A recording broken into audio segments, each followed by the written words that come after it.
भाई राहुल जी पे कहने के लिए कुछ नहीं है। अब तो न्यायालय का ये डिसीजन आ गया है और न्यायालय के डिसीजन के ऊपर किसी भी तरीके की टिप्पणी उचित नहीं है। मुझे लगता है ये वो जानते ही थे, क्योंकि पहले ही कानून में यही प्रावधान है कि भाई 2 साल या उससे ज्यादा की अगर सजा होती है तो संसद सदस्यता आपकी जाती है, और मुझे लगता है उसी के आधार पर ये कार्रवाई की गई। इसमें करीबी और दूरी की बात नहीं है।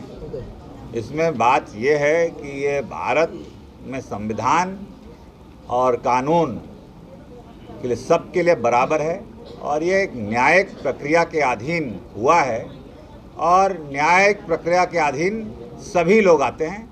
जो उल्लंघन करेगा उसके लिए न्यायालय है और जो उसने अपना वर्डिक्ट दिया है वो सभी को मान्य है। लोकतंत्र की आवाज है, वो वॉइस ऑफ डेमोक्रेसी है। संसद में तो उनकी आवाज को बंद किया जा सकता है, हिंदुस्तान की जनता की अदालत में उनको बंद नहीं किया जा सकता।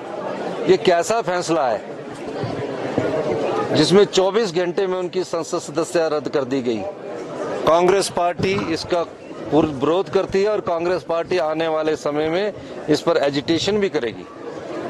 हम ये पूछना चाहते हैं, कब तक इस लोकतंत्र की आवाज को आप दबाने की कोशिश करेंगे, जिसके साथ हजारों लोगों की आवाज हो।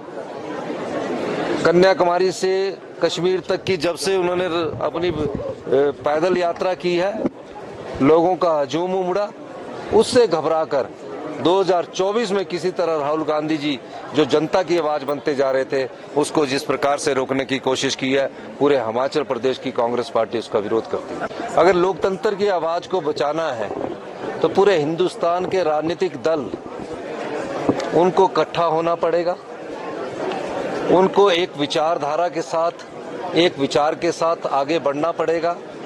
और मैं दावे के साथ कह सकता हूं कि अब समय आ गया कि सब लोग इकट्ठा हों और भारतीय जनता पार्टी की जो जन विरोधी, लोकतंत्र विरोधी नीतियां उसका मुकाबला करने के लिए एक मंच पर आए, ये मेरा मानना है। और मैं ये भी मानता हूं कि जिस निडरता से राहुल गांधी जी और जिस दृढ़ता से वो लोकतंत्र का बचाने की लड़ाई लड़ रहे हैं, आने वाला कल जब आप कन्विक्शन करेंगे, अपराध सिद्ध करेंगे, तो उस समय हिंदुस्तान का हर व्यक्ति बराबर है।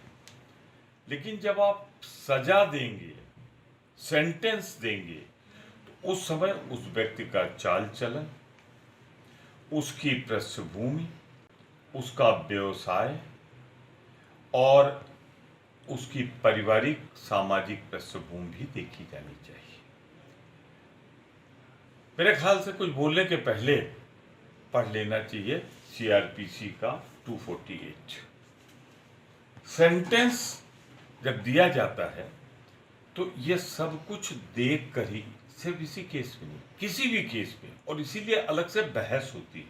मैं कायम हूं कि राहुल गांधी या गांधी परिवार की पृष्ठभूमि ऐसी है कि सेंटेंस देते वक्त ना उनका क्रिमिनल इतिहास है, बल्कि देश की आज़ादी, देश के लिए बलिदान देने वाले पिता और दादी का इतिहास है। खुद सांसद हैं। 50 साल के इतिहास में बड़े से बड़े ऑफेंडर को, बड़े से बड़े अपराधी को 2 साल की सजा नहीं दी गई है, पर राहुल गांधी को दी जा रही है। तो निसंदेह इनके लिए कानून यही लागू होना चाहिए था जो मैं कह रहा हूं, और निसंदेह सजा के मुद्दे पर पारिवारिक पृष्ठभूमि, व्यक्तिगत पृष्ठभूमि जरूर जरूर जरूर देखिए।